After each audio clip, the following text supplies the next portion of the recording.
आज का दिन देश के लिए बेहद ही दुख भरा दिन रहा क्योंकि देश के पहले चीफ ऑफ डिफेंस स्टाफ यानी कि सीडीएस जनरल विपिन रावत का एक हेलीकॉप्टर क्रैश में निधन हो गया।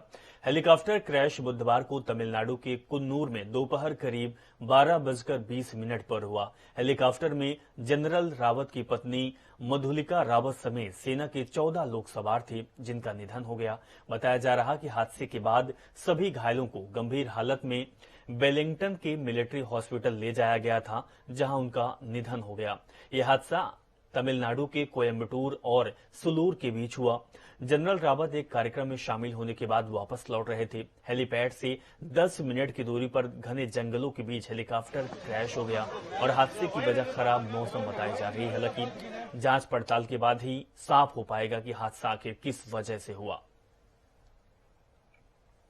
तो उत्तराखंड के पौड़ी गढ़वाल के रहने वाले थे जनरल विपिन रावत, जो हमारे बीच अब नहीं रहे और बड़ा हादसा हुआ है, पूरे देश को क्षति हुई है। कहीं न कहीं 14 जो लोग हैं, 14 जवान हैं, वो आज हमारे बीच नहीं रहे, जिनमें से सीडीएस विपिन रावत और उनकी पत्नी भी शामिल थी। तो ये देश के लिए बेहद ही दुख भरी खबर रही और आज का दिन पूरा दुख भरा रहा क्योंकि देश ने पहले सीडीएस जनरल विपिन रावत को खोया है।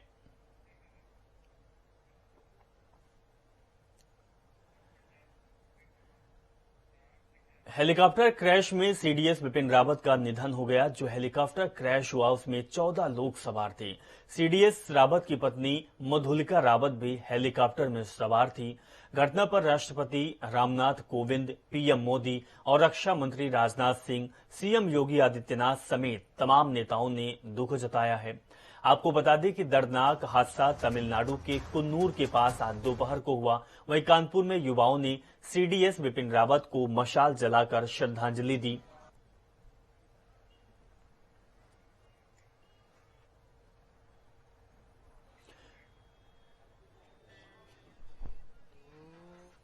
सब आज इसलिए करी गई थी। आज हम सभी लोगों को जैसे ही सूचना प्राप्त हुई कि देश के जो जल, थल और वायु सेनाध्यक्ष हैं विपिन रावत जी, उनका निधन हो गया और जैसे ही उसकी पुष्टि हुई, पूरे देश में शोक की लहर एक फैल गई। हम युवा भी आज इसी जगह पर कानपुर में एक जगह पर इकट्ठे होकर विपिन रावत जी और जो भी हमारे देश के सैनिक शहीद हुए हैं उनके लिए हमने एक श्रद्धांजलि सभा यहाँ पर रखी और हम लोगों ने यहाँ पर मौन होकर और मशाल जलाकर वो श्रद्धांजलि सभा विपिन रावत जी को दी। मथुरा के मांड विधानसभा क्षेत्र में मुख्यमंत्री योगी आदित्यनाथ ने आज जनसभा को संबोधित किया। इस दौरान उन्होंने 201 करोड़ रुपए की 196 विकास परियोजनाओं का लोकार्पण और शिलान्यास किया। इनमें से 59.5 करोड़ की योजनाओं का लोकार्पण और 141 करोड़ से ज्यादा योजनाओं का शिलान्यास किया। वहीं सीएम योगी ने जनसभा की शुरुआत राधे राधे और बांके बिहारी लाल की जय के साथ की। वहीं जनता को संबोधित करते हुए उन्होंने कहा कि दुनिया में इस भूमि में 5000 वर्षों से धर्म के साथ उल्लास का माहौल का संदेश दिया है। और भारत की आत्मा अगर सचमुच कहीं निवास करती है तो वह उत्तर प्रदेश है। लेकिन पिछली सरकारों ने उत्तर प्रदेश की छवि को धूमिल करने का कार्य किया था। उत्तर प्रदेश में दंगे उत्तर प्रदेश की पहचान बन गई थी। दंगों के कारण कोई निवेश नहीं करना चाहता था। दंगों के कारण यहां के नौजवानों के सामने पहचान का संकट आ गया था। विकास के नाम पर लूट खसोट होती थी। 2017 में आप सबने आशीर्वाद दिया और विकास की योजनाएं किस तेजी के साथ आगे बढ़ती हुई गई, आज ये किसी से छुपा हुआ नहीं है। आज यहां पर जिन 200 करोड़ रुपए की परियोजनाओं का लोकार्पण और शिलान्यास हो रहा है, इनमें शिक्षा से जुड़े हुए संस्थान भी हैं, स्वास्थ्य से जुड़े हुए केंद्र भी हैं, ग्राम्य विकास से जुड़े हुए स्थल भी हैं, पर्यटन विकास से जुड़ी हुई और तीर्थ स्थलों के विकास से जुड़े हुए महत्वपूर्ण स्थल भी हैं। हमें भूलना नहीं चाहिए पिछली सरकारों के समय में जिस पैसे को खर्च करके कब्रिस्तान की बाउंड्री के नाम पर जिसका अपव्यय किया जाता, जहांपुर में प्रधानमंत्री नरेंद्र मोदी के दौरे को लेकर अधिकारियों के साथ समीक्षा बैठक की। उन्होंने जनप्रतिनिधियों के साथ प्रधानमंत्री मोदी की 18 दिसंबर को होने वाली रैली की तैयारियों के संबंध में बैठक की। तकरीबन आधे घंटे तक जनप्रतिनिधियों के साथ बैठक के बाद सीएम ने उच्च अधिकारियों को दिशा निर्देश दिए। सीएम ने जनसभा के मंच, पंडाल, हेलीपैड की तैयारियों का जायजा लिया। एक बहुत बड़े कार्यक्रम का शिलान्यास यहाँ पर करने जा रहे हैं। पश्चिमी उत्तर प्रदेश से मध्य उत्तर प्रदेश होते हुए पूर्वी उत्तर प्रदेश को जोड़ने वाला गंगा एक्सप्रेस।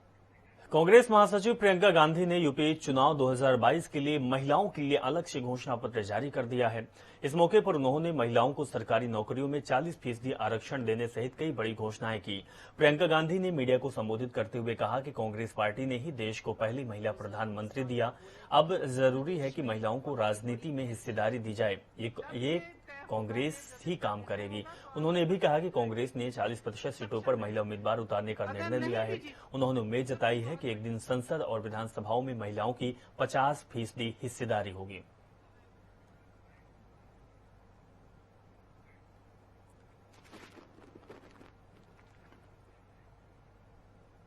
कांग्रेस पार्टी ने देश को पहली महिला प्रधानमंत्री दी। उत्तर प्रदेश में सुचेता कृपलानी जी यहाँ की पहली महिला मुख्यमंत्री भी रही, वह भी कांग्रेस पार्टी की थी। हमारे देश में महिला प्रधानमंत्री तब बनी जब दूसरे विदेश में और पूरे दुनिया भर में बहुत कम महिलाओं की राजनीति में उस स्तर पर भागीदारी होती थी। आज जाकर अमेरिका में एक महिला वाइस प्रेसिडेंट पहली बार बनी है कुछ सालों पहले कि हम महिलाओं को सचमुच सशक्त बनाना चाहते हैं। महिलाओं को सचमुच सशक्त बनाने के लिए हमें एक ऐसा वातावरण बनाना पड़ेगा जहां पे महिलाओं की अभिव्यक्ति बंधनों को तोड़ सके। वहीं डिप्टी सीएम केशव प्रसाद मौर्य सहारनपुर पहुंचे, जहां 94 परियोजनाओं का लोकार्पण और शिलान्यास किया। जनसभा को संबोधित करते हुए विपक्ष पर जमकर हमला भी बोला। डिप्टी सीएम ने कहा कि आगामी चुनाव में 325 सीटों पर बीजेपी जीत हासिल करेगी। 2022 में 325 से अधिक सीटें जीतेंगे, 325 से अधिक। और इस बार मैं एक नारा दिया करता हूं कि 2022 में तो हम लोग ये 300 से अधिक जीते थे, वोटों के प्रतिशत की बात नहीं करते थे, लेकिन 2022 के लिए मैं आज सहारनपुर की धरती से, मां शाकंभरी देवी की धरती से कह करके जा रहा हूं। श्री राम विवाह महोत्सव अयोध्या में बड़े ही धूमधाम से मनाया जा रहा है। नगर के लगभग 1 दर्जन से अधिक मंदिरों में देर शाम भगवान श्री राम की भव्य बारात निकाली गई, जिसमें हाथी घोड़ा सहित बड़ी संख्या में लोग नाचते गाते हुए इस बारात में शामिल हुए। बता दें कि नगर भ्रमण के बाद माता सीता के स्थान पहुंचेगी, जहां उनका विवाह संपन्न किया जाएगा। भगवान श्री राम की बारात पहुंचेगी और सनातन परंपरा के अनुसार हिंदू रस्मों रिवाज से विवाह महोत्सव का आयोजन किया जाएगा। देश विदेश के 10 लाख से अधिक श्रद्धालु इस विवाह के गवाह बनेंगे।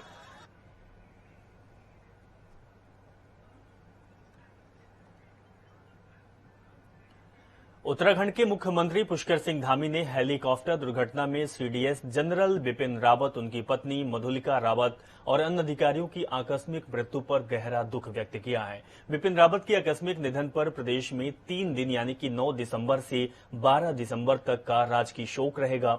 मुख्यमंत्री के साथ कांग्रेस के नेताओं ने दिवंगत आत्माओं की शांति तथा शोक संतप्त परिजनों को इस दुख को सहन करने की शक्ति प्रदान करने की ईश्वर से प्रार्थना की है। रावत जी के जाने से उनकी मृत्यु का जैसे संदेश मिला है, सारे उत्तराखंड वासी, पूरे भारतवासी सब बहुत दुखी हैं। उन्होंने संपूर्ण जीवन भर मां भारती की सेवा की है, राष्ट्र की सेवा की है। भगवान उनको अपने श्री चरणों में स्थान दे। देश शोक संतप्त है, पूरा उत्तराखंड शोक संतप्त है, पूरी कांग्रेस शोक संतप्त है और उत्तराखंड का एक और लाल जो देश का गौरव का प्रतीक था वो आज हमको छोड़ करके चला गया और बहुत दुखद क्षण है ये हम सबके लिए। मैं सारे देशवासियों के इन संवेदना के क्षणों में उनके साथ हूँ। दुखद घटना है, भगवान उनकी आत्मा को शांति दे। और एक वीर सपूत हमारे प्रदेश में जिन्होंने जन्म लेकर हमारे प्रदेश का नाम रोशन किया, पूरे भारत का नाम रोशन किया, जिनके नाम से हमारी दुश्मन सेनाएं कांपती थी, आज हमारे बीच न होने का समाचार सुनकर मैं निजी रूप में बहुत दुखी हूँ। भगवान उनकी आत्मा को शांति दे। ये निश्चित ही उत्तराखंड और पूरे देश के लिए एक बहुत बड़ा लॉस है और मैं उनके परिवार को बहुत दुख है कि उनकी वाइफ भी उसी हेलीकॉप्टर में थी और इनके साथ साथ बहुत से अन्य हमारे जो सीनियर ऑफिसर्स थे वो भी उसमें सवार थे। हमारे उन वीर गति को प्राप्त ऐसे शहीदों को हम नमन करते हैं। सीएम धामी ने बुधवार को राजधानी देहरादून के रायपुर स्थित महाराणा प्रताप स्पोर्ट्स कॉलेज में युवा कल्याण विभाग की ओर से आयोजित राज्य स्तरीय खेल महाकुंभ 2021 का आयोजन किया। इस दौरान पीआरडी जवानों की ड्यूटी के दौरान किसी जवान की मृत्यु होने पर परिजनों को 2 लाख की आर्थिक सहायता देने की घोषणा भी की। सीएम धामी ने कहा कि राज्य सरकार में जल्द ही स्पोर्ट्स यूनिवर्सिटी बनाई जाएगी। उन्होंने ये भी कहा कि स्पोर्ट्स यूनिवर्सिटी में पढ़ने वाले बच्चों को निःशुल्क शिक्षा दी जाएगी। इस अवसर पर खेल मंत्री अरविंद पांडे और विभागीय सचिव सहित तमाम विभागीय अधिकारी मौजूद रहे। महाकुंभ यहाँ पर प्रारंभ हो रहा है और ये सारे बच्चे हमारे आने वाले भविष्य हैं। उन सभी को हम शुभकामनाएं देते हैं। और हमारी जो खेल नीति आई है, खेल नीति में हमने वो सारे प्रावधान किए हैं जिसके कारण से एक सामान्य परिवार में पैदा होने वाला बच्चा जिसके अंदर योग्यता है, क्षमता है, उसको अब आगे बढ़ने में कोई परेशानी नहीं होगी। सरकार ने नई खेल नीति में सारी व्यवस्थाएं की हैं। नंदा गौरा योजना का लाभ लेने से वंचित छात्रों के लिए खुशखबरी है। महिला सशक्ति एवं बाल विकास विभाग की ओर से नंदा गौरा योजना के फॉर्म जमा करने की तिथि को बढ़ा दी गई है। ऐसे में छात्र और परिजन चैन की सांस ले सकती हैं। बता दें कि महिला सशक्तिकरण एवं बाल विकास विभाग की ओर से वर्ष 2017 में कक्षा 12वीं में उत्तीर्ण ऐसी बालिकाएं जिन्हें नंदा गौरा योजना का लाभ नहीं मिल पाया या आवेदन करने से वंचित रह गई, नंदा गौरा योजना के फॉर्म जमा करने की तिथि को बढ़ाकर अब 17 दिसंबर कर दिया गया है।